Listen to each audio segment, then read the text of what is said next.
Let's make sure it's going. It's going? Yeah, it's going. Okay. She would know she was close. Should work. There you go. Alright, we'll have our suggestions together. Okay, thanks a lot. I'm sorry about the delay. So today is going to be composite. The first half is going to go over some inflammatory information, which I'm sure that most of the advanced clinicians know quite well, but for the purposes of exchanging some information at the resident level, I'm going to start with some of the basics. And then the second half of the lecture is going to be a series of unusual cases. I would welcome some participation from the audience if you have some ideas of the diagnosis. So today, this is a familiar diagram to you, but what it's important to take away is that the inflammatory process can involve several components. It can involve an inflammatory infiltrate here at the decidua, and it can involve the intervillous space, the chorionic villi. It can move up into the chorionic plate, and it can then involve the vessels, either the arteries or veins. So we're going to talk about this process of inflammation and what a placenta histology picture looks like. The inflammatory response in the placenta and umbilical cord has been studied extensively.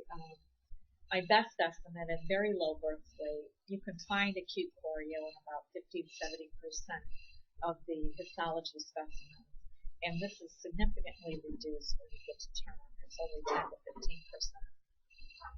It's sometimes very hard to correlate the degree of inflammation to some of the clinical picture that you see, but a recent study in PLOS in 2012 at MGH in Boston looked carefully at 195 term pregnancies. And although they could find a maternal response by an elevation of IL-8 and IL-6 in the serum, when they looked for cultures and PCR products, they concluded in most instances there was no infectious etiology that they could pinpoint. There's a surge of interest in some signaling pathways that might be involved in the acute inflammatory response. I've been a collaborator on looking some of the TLR knockout models as good mirroring models to study preterm labor and the inflammatory process, both in the placenta and as it creeps up the umbilical cord. The NOD-like receptors have also been explored, and there's an emerging field that I think would be interesting for perhaps us to get involved in, is to look at these multi-protein complexes that occur in innate immunity, and they've been termed inflammasomes. This is a hot topic when it comes to tumor signaling, but it's not well explored in the area of pregnancy and inflammation. So some of the placental inflammatory mediators include the white blood cells, which are located in the placenta. These can be the source of the interleukins 1, 6, and TNF-alpha, and some of the interferons. This, in turn, can induce a prostaglandin response, which can be responsible for some of the cases of preterm labor. TNF-alpha has been studied extensively, and the reason it is that in normal pregnancy, for the most part, you really can't detect TNF-alpha. However, when you start to see it pop up in the amniotic fluid, in about 40% of the preterm pregnancies, it is a detectable product. So that can be a signal that you have an inflammatory response. IL-1 has also been studied. This is produced by the decidual cells and also the endometrial stroma cells. This synergizes with TNF-alpha, and it increases a very important pathway for the inflammatory cascade, which is NF-κB. So we'll start at the bottom. So we'll start a little bit with deciduitis. If you see acute deciduitis, it's often in the setting of an acute inflammatory process or acute chorioamnionitis that's So we'll focus most on what do we do when we find chronic or mononuclear cells in the deciduum. It can be a diffuse lymphocytic process, or it can be a focal lymphocytic process. Plasma cells are the key cells that we look for, and this inflammatory infiltrate definitely needs to be intimately involved with the deciduum. You can find this in about 10% of preterm deliveries, and it's been associated with some endometrial infectious process, but a pretty strong association is with maternal vasculopathies, especially preeclampsia. For me, at the histology end of things, I don't really attribute a lot to finding deciduitis. I have not been able to correlate that very well with some of the studies that I participated in. The staging of chorioamnionitis is one that I hope to implement here unless it's already being done in the placental reports. Can I just ask, are you getting stages in your placental reports right now? I think it's a good measure for comparison, so that every pathologist is obligated to walk through this process. And when you go to do a retrospective study or a prospective study, you have some measure for comparison. So in the maternal response is stage 1, where you actually just involve the chorion.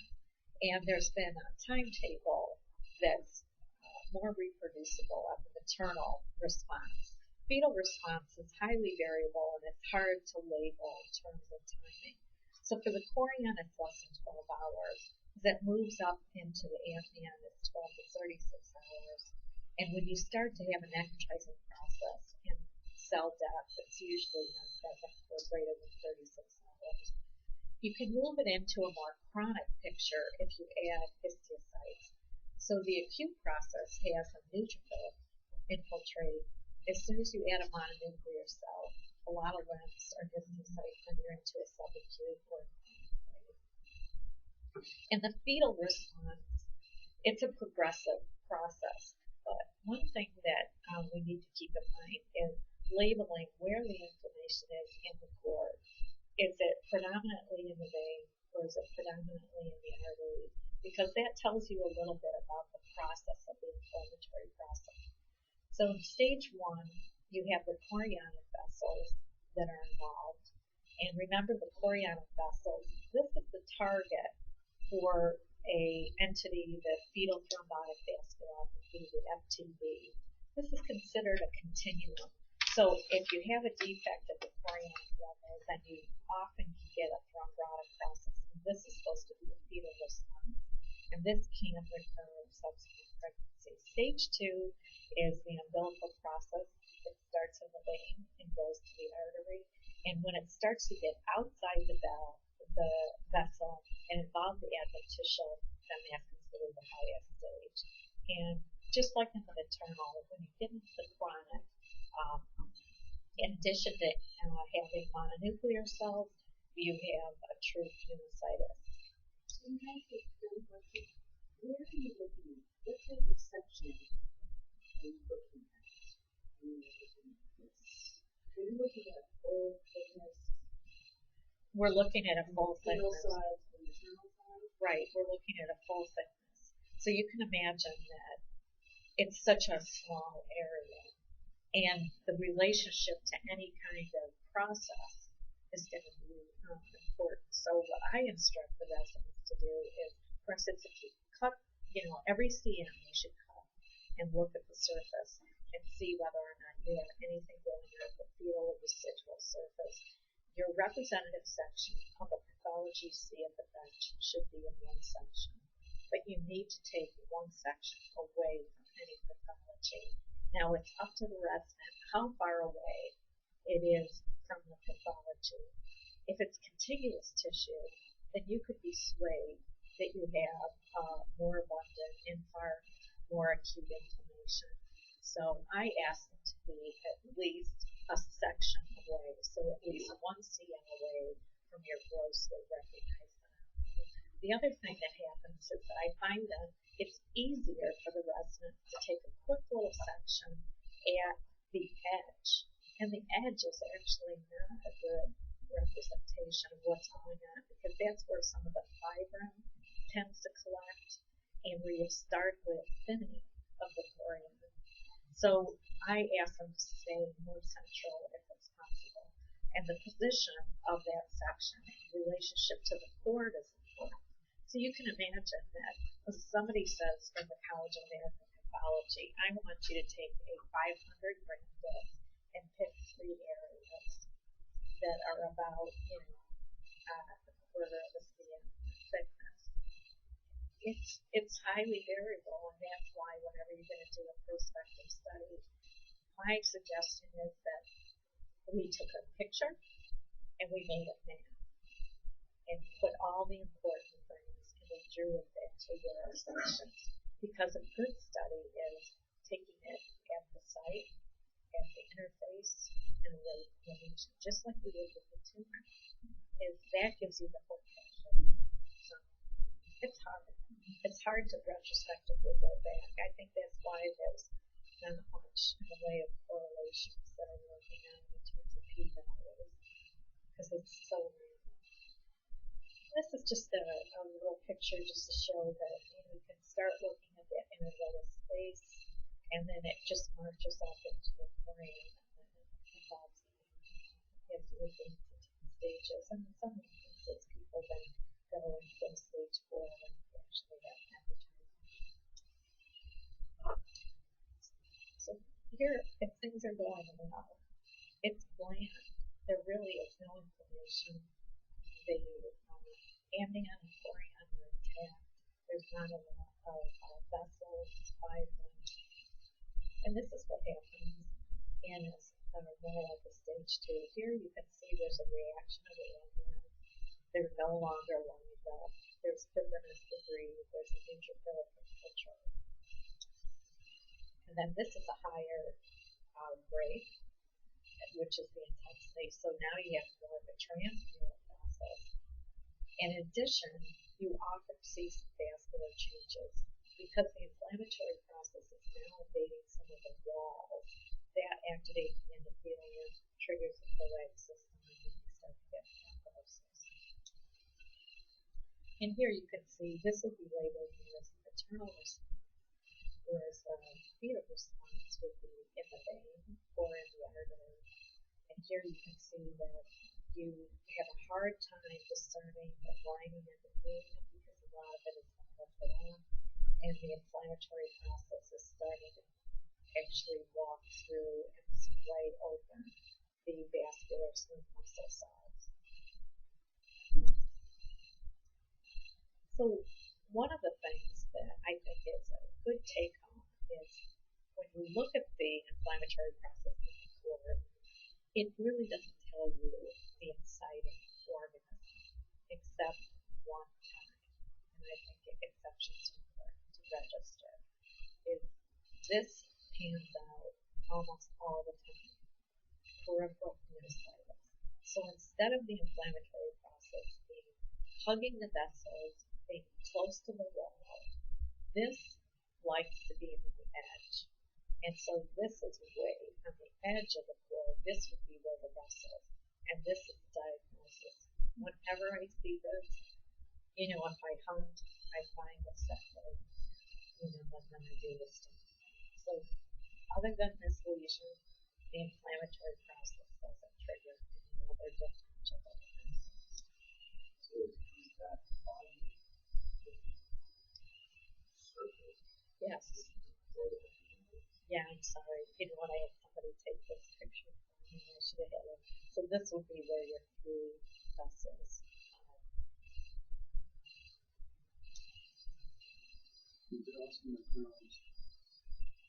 for there can't be a internal response.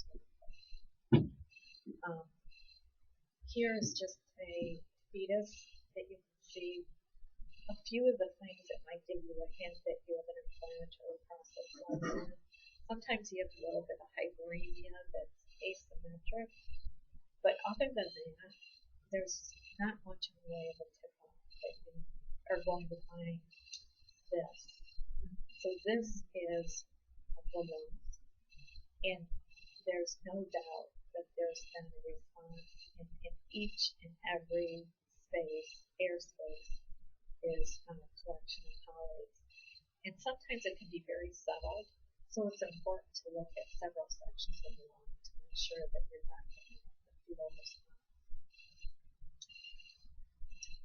So here's the fetal inflammation that involves the chorion.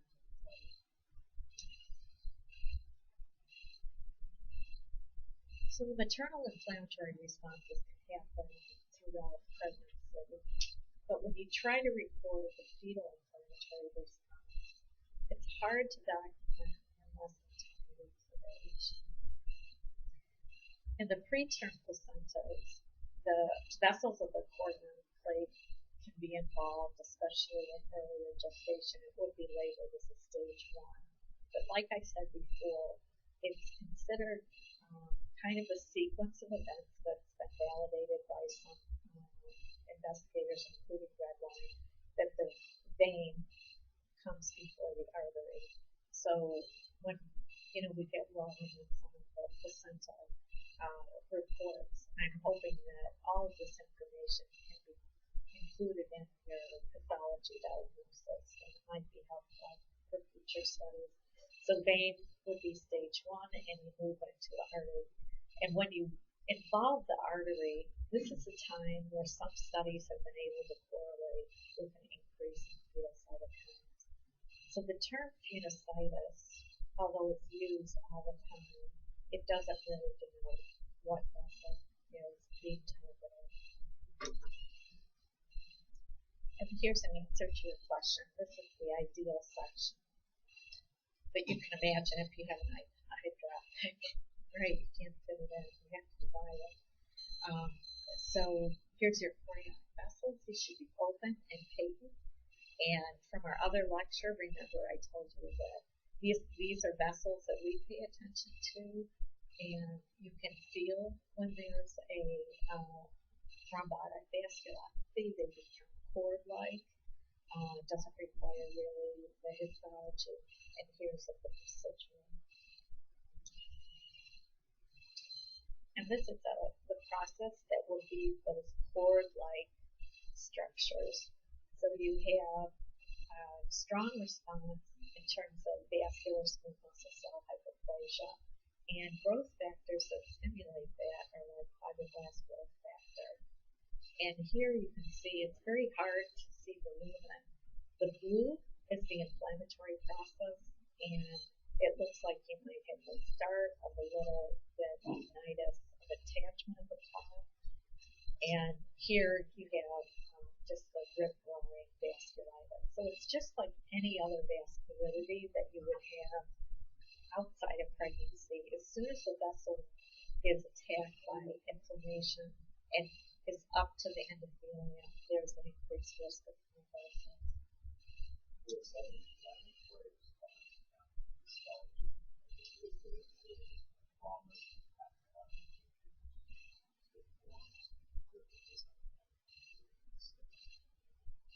Right. So what you look for is a endothelial thrombus interaction. So there has to be, I'm very strict about this, some of the red cells are usually lysed and look like fibrin. Some of the endothelial has started to lift off and get incorporated into the thrombus. And if you were to do reticulin stain, early strands of reticulin can be deposited if you're not sure. A post-mortem or a fixation issue, they're jelly-like, and when you try to move them without much resistance, they flick off. Now, the very early organism could still flick off, but for the most part, so when you do your cut section, sometimes what I'll do is just shake it a little bit, because if it dislodges immediately, you know exactly what it is. The problem I have is that if the placenta has been sitting in a refrigerator and or formalin overnight or over the weekend. It puts a little bit more turgor onto the specimen, and it can be more problematic. So I always wait for histology. And here's this one is not quite enough for me because looks like I could see red cells, but I could probably do a reticulum and find if this band right here is starting to have go down the tip. The inflammatory process on the fetal side also can involve not only mononuclear cells and neutrophils, but I don't know if you can see these red cells, some bilobe cells, which are eosinophils. And eosinophils bring tons of cytokines to the process. So we're moving out of the chorion and we're going to the bullous now, and going to go through the differential diagnosis where histology is especially important because the cell type that is in the colitis can be helpful for discerning what bug you need to think about. One that has a predominance of plasma cells can be viral. Those that are histocytic dependent can be a wide range, including Chagas disease, which can attack the heart. And the herpes and varicella activate fibroblasts, and this causes a more sclerosing pattern, so that you get drop of cells and more fibrotic centers. In the acute phase, there can be intervillous abscesses and some evidence of fetal sepsis. In the chronic, you get either a diffuse inflammatory process or you get colitis of unknown etiology, which may or may not coexist with fetal thrombotic vasculopathy. So we're going to spend just one slide on this colitis of unknown etiology, which is something that's talked a lot about in pathology, but I'm not sure in MFM or if it is. It's much, much more common than chronic colitis, and it can be seen up to 135,000 live births. It's often the third trimester placentas that you find this, and it has a predilection for distal villus tree or the terminal villi, and it's been studied for decades, and nobody can find etiology. Even PCR products, nothing's really panning out. What is consistent is the fact that people have been able to label that the T cells that are in these lesions are paternal origin.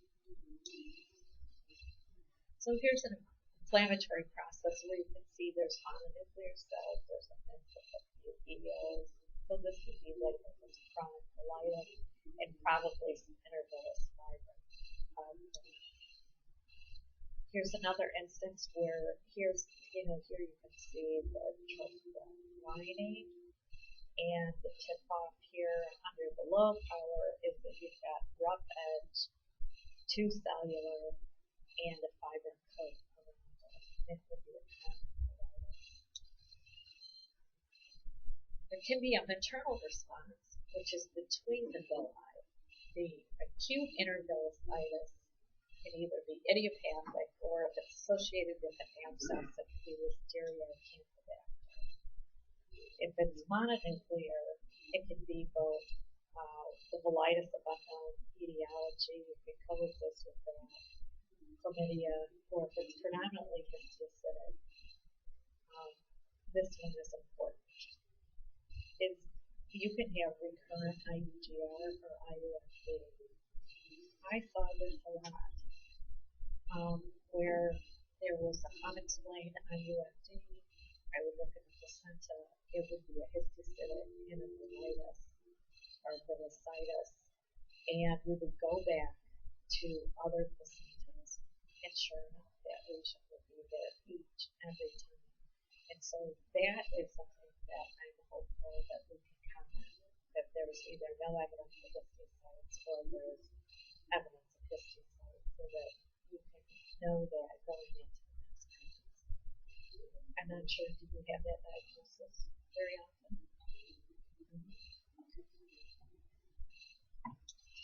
I mean, no, I can't. I don't know of any study. It doesn't happen often.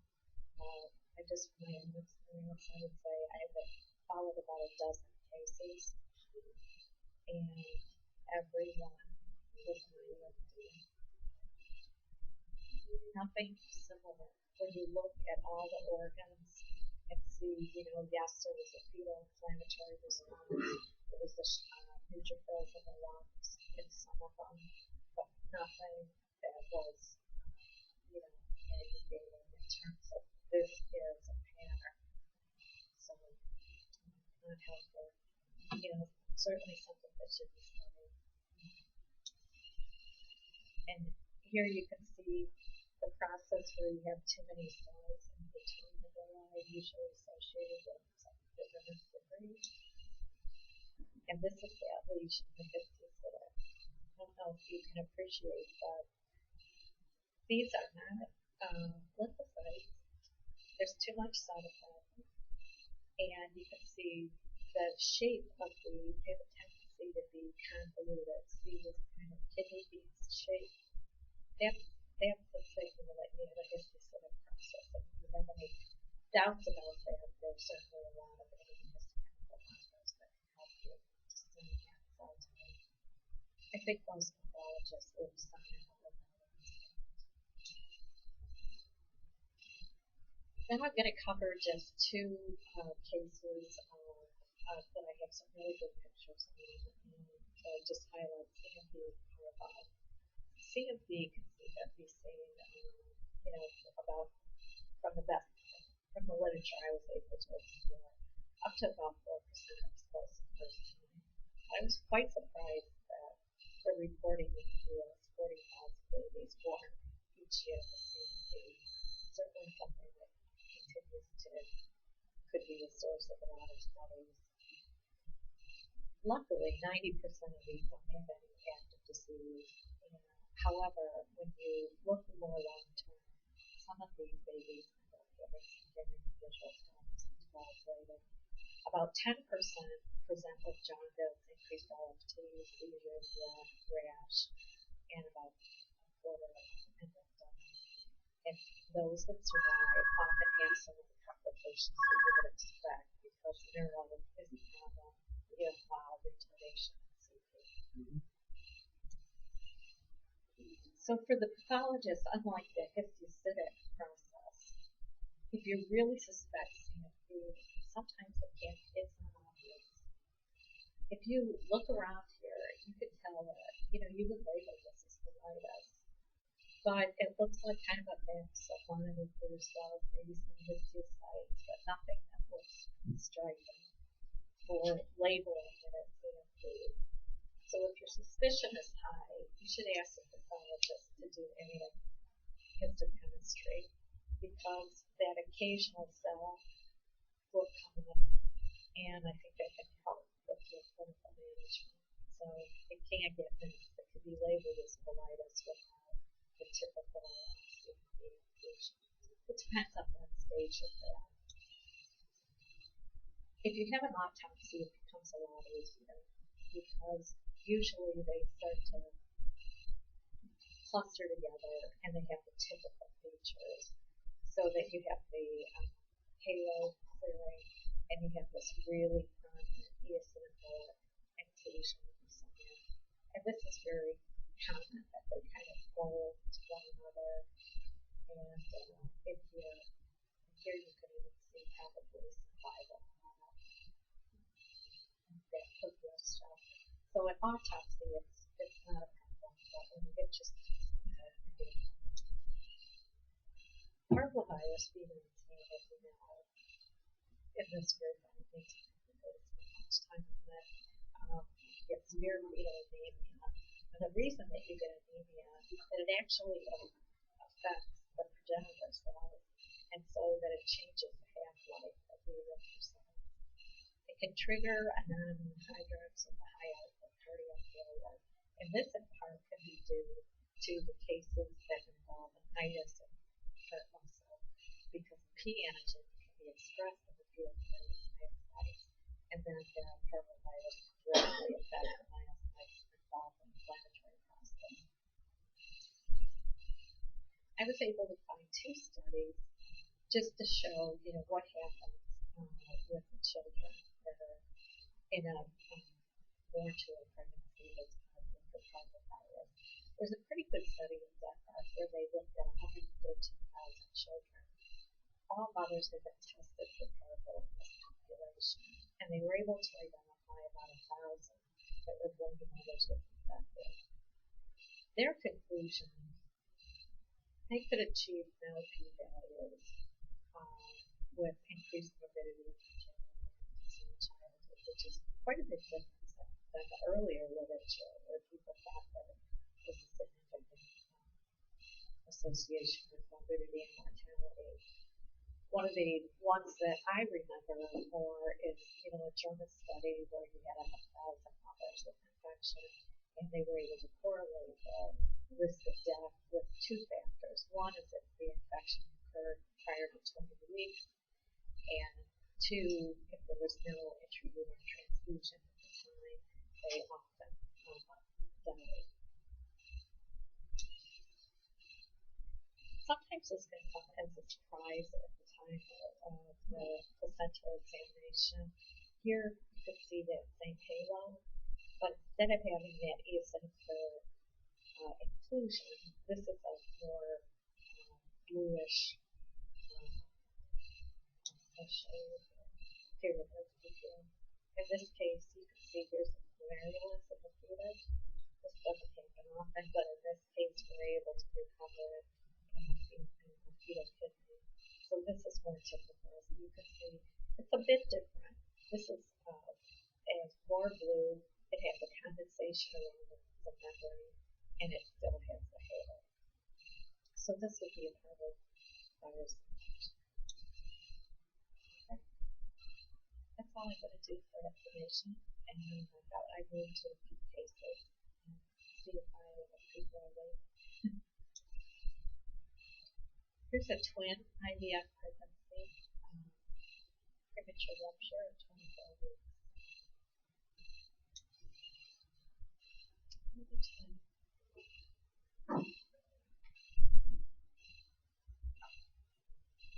Anything striking? Not really, right? Looks like the growth is about the same.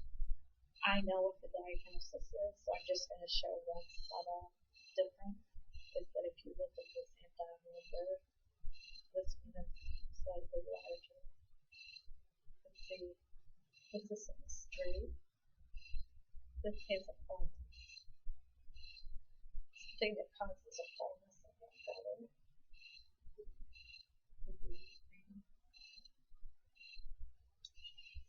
So here's the dissection.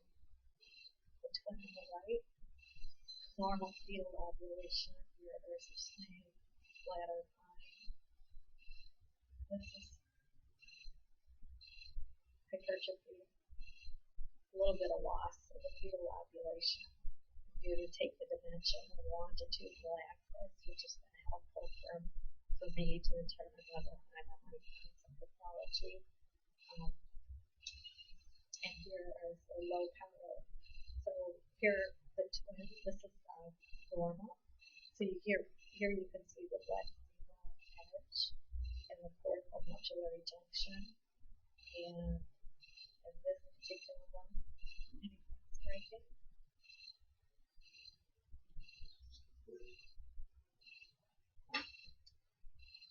You can have a few dilated vessels, but even on this power, this position is suspicious for cysts. So there's cystic changes that are more in the medullary segment, the cortical medullary junction. And then in this twin, in the liver, have this kind of expansion around the vein, around the portal tract, dilated bile ducts along the edge, and another finding in the pancreas. You can see there's expansion of mesenchymal tissue and a serpiginous ductal ectatic change. So in summary, we have a twin who has enlarged kidneys, cystic changes, parenchymal changes in the liver, increased mesenchymal tissue, seems to have a duct problem. Bile ducts are enlarged, decorating the edge of the portal tract, and the ducts in the pancreas are equally enlarged.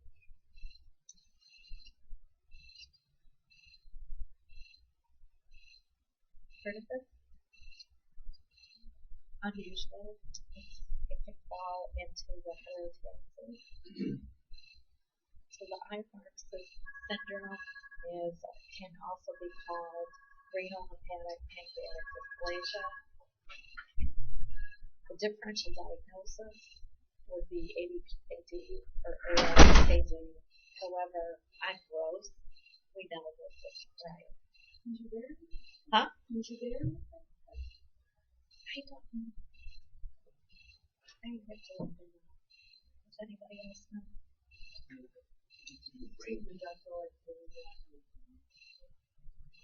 You know, I'm not sure if I'm look it up. So here's a nice little diagram. So you know that it's not going to be ARPKD, big kidney, the radial array of cysts. That's not the histology that we have. So the real differential is this ADPKD or this is Eichmann syndrome. So both of them can have glomerular cysts. They can have at the corticomedullary junction. However, the ductal plate malformation is what I was describing. It's absent in the ADPKD as well as the ductal changes of the pancreas. So that in this case, I think the histology was very helpful for counseling. And that it's a multisystemic disease. It falls into the asplenia, or you can have severe splenic hypoplasia. So it's the bilateral right-sided sequence of heterotoxy. You can have some cardiac anomalies. In the literature, there's some association with that one lesion that I talked about, the placental mesenchymal dysplasia. And if it doesn't get picked up early on in life, children can present with recurrent bleeding in the GI tract. So they do think that it also targets the vascular valve. In the case that I did, the follow-up, there was parental screening for renal, liver, and pancreatic disease. And as we dug deeper into history, there was actually polycystic disease sprinkled through most of the family. Here's some cardiac cases.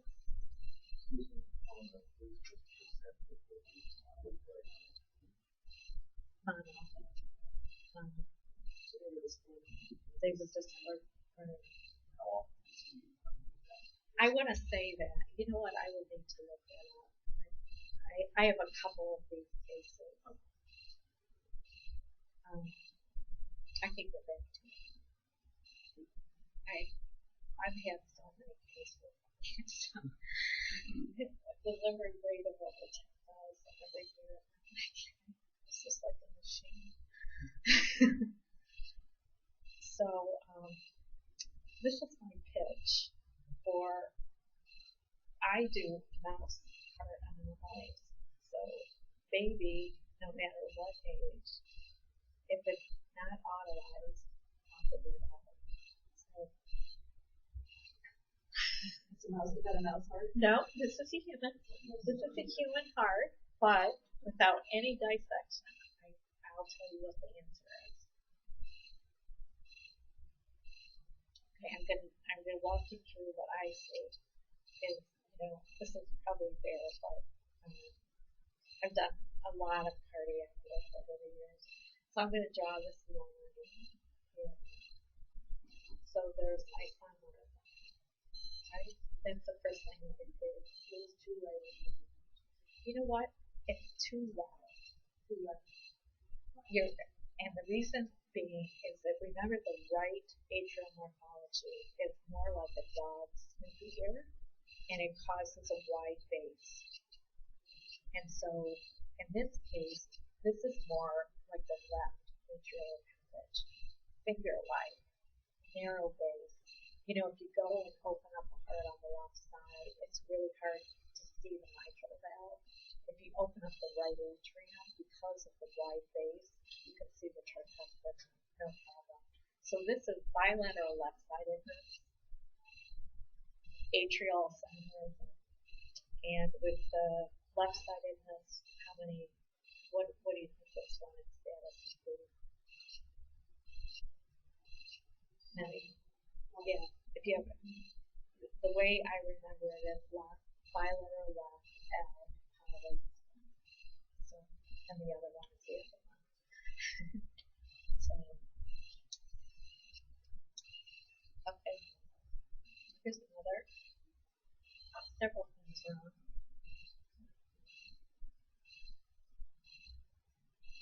So, I'll ask a few questions. What about the lungs?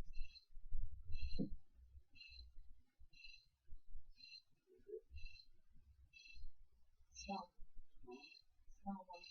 So normally, just as gross, the lung lower lobes should be close to the apex. So there's pulmonary hypoplasia. The other thing to know is that usually, you know, the costophrenic angle creates a sharp edge. These are pretty rounded. And if you look, here's the left anterior descending artery, which would demarcate the interventricular septum. This is a somewhat dilated pulmonary artery. You're sitting posterior is coming arch. Usually these two great vessels should be about equal in diameter. So what I see is the following. Moderate degree of pulmonary hypoplasia, you're losing about a quarter of your volume. You have a little dilatation of the RPA, and you have a tubular hypoplasia of the aorta, especially as it approaches the ductal segment. What do you think the genetic abnormality is with this? So pulmonary hypoplasia with the rounded edges suggests long-standing fluid in the pleural cavities. It's a term. There's cogitation also. Yeah. So, you know, this is just you probably already know this, but, you know, people will interchange tubular hypoplasia and cohort. And cohort, all that means is that it's a discrete narrow, like a pinch of waist, and it's very short. Like you'll have a preductal, postductal cohort, but usually as you approach the ascending limb of the aorta, it's still pretty well developed. In fact, you may have some dilatation as it approaches this narrow waist. A tubular hypoplasia usually starts at the root of the aorta and comes all the way up into the ductus, and then it will fan out postductal as it meets the ductus arteriosus, and then you have a normal diameter. So the tubular often happens when you have a hypoplastic complex, so that you actually have a small left atrium with a small ventricle, and the outflow tract is impacted. And so then you have almost the whole ascending and transverse arch affected by hypoplasia.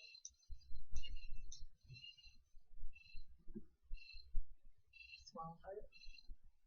Here's the lesion. This lesion happened in both AV valves and the pulmonary. So you have 3 valves affected by this.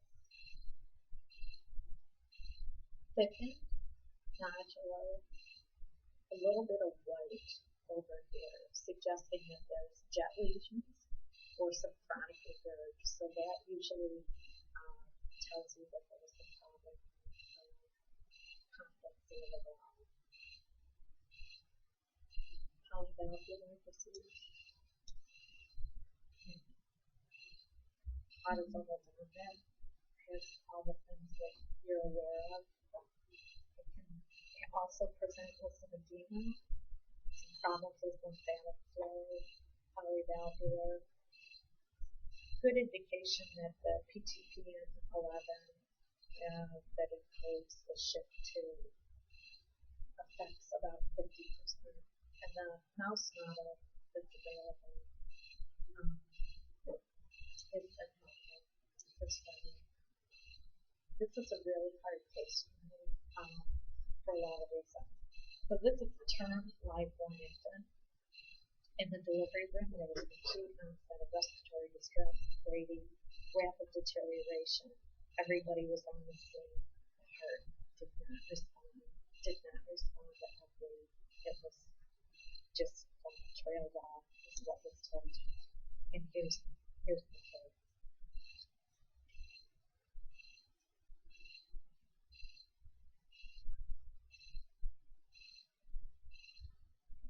Any noise? You have me walk through this? Okay, here's the apex. Pulmonary hypoplasia.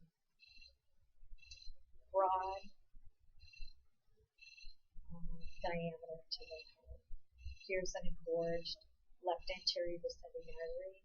It's going to tell you where the interventricular septum is, and the apex is formed, by a contribution of both. So there's cardiomegaly. So the combination is you have some degree of pulmonary hypoplasia, but you have pretty striking cardiomegaly.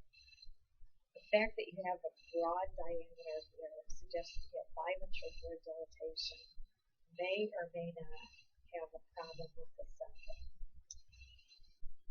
Have fixation, concentric hypertrophy, septal hypertrophy, acute infarct, and this is the dilated artery. Anybody know what that is? These are small little blood cysts that can happen at the edge of the bone. It can happen in normal, but not with the frequency that I see it with chronic recurrence. Here, this is the atrial segment. Here's the ventricular segment. You can see that this is white. This is a valve that's not functioning normally. It's laying down endocardial fibrosis in the atrium. And in addition, a finding is a broad capillary muscle and a really complex foreshort arcade of chordae. That takes time to develop, and so then this was another finding. And here's the histology. The histology shows these are you might not even recognize this as heart. So this is cardiac muscle that have a space or vacuole with condensation of the eosinophilic material and some particulate material.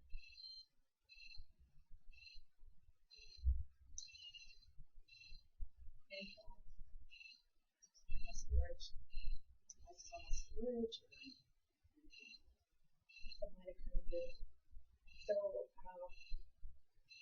this combination I've seen 3 times where you have a primary lung hyperplasia and it ends up being a myocardial cardiomyopathy, but in all 3 cases it was a delivery done disaster. Nobody thought it was happening because these hearts you would clear them. They're a 4-chamber heart, they're all close fine the time that you scan. But these myopathies are progressive. You're going to find the findings in the 3rd trimester. So nobody expected any of the cardiac findings. I had a conference with the parents and the clinician. I highly recommended evaluation of the parents. They were she went on to have a second pregnancy, and I was called by the medical examiner in Midwest. The mom had just died, and could I preview her heart to see if that had the babies? And sure enough, she had one of them. So listen to this. Now I'm going to be very strong about making sure that they go for the and then follow up. And then let's try it. Okay. Just a couple more.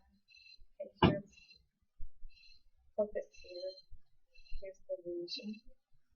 I'm going to show you one other case I had. Here's the lesion.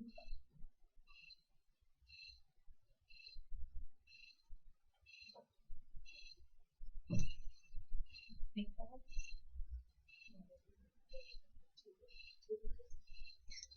It is pericardial defect. We've got a few of these. So I just put this in here, Kim, just because of your comment about maybe doing a scan. We could actually diagnose this if we could scan. So here is this little inset right here. So this is rare. It's often on the left. If you have a complete defect, it's often asymptomatic and most often doesn't need any treatment. However, it's the partial that get into trouble. They're often in the apex, at least the ones I've seen, and they're a ring-like lethal constriction that happens so that you have kind of restrictive physiology, you don't have good filling, and these present late too, right? Everything's fine as long as the heart is a lot smaller than the pericardial sac. As soon as that heart starts growing and it then slips into that hole, then you can get that constricted band. Now, the thing that happened with me is that both of my cases came with the differential diagnosis of rule out hypoplastic left heart. And the reason is that it traps mostly the left heart. There's not much filling that's going into the left. They underpredict the left heart. And there can be a twisting because of the defect, so that the left ventricle is sitting somewhat posterior rather than in the left. So that in both cases they were concerned about that. However, in their studies they would have been able to prove that wrong. Because if it was a true hypoplastic left, then you would have hypoplasia of your outflow. And in both instances that they were in outflow with normal, about the same diameter of your NPA, and so that this wasn't early developmental defect that was present for both cases. Here's the final case.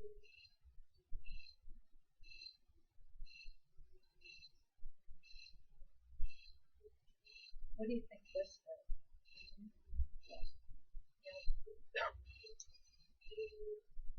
Here's markings of the lungs. That's from the rib over time. Fluid, you can see that long-standing fluid here. Everything's kind of central and floating. Diagnosis. Can happen in a lot of places. Could be complete eversion of the diaphragm, tip off heart failure, and intervention. Did we do interventions here? How are we doing? I call it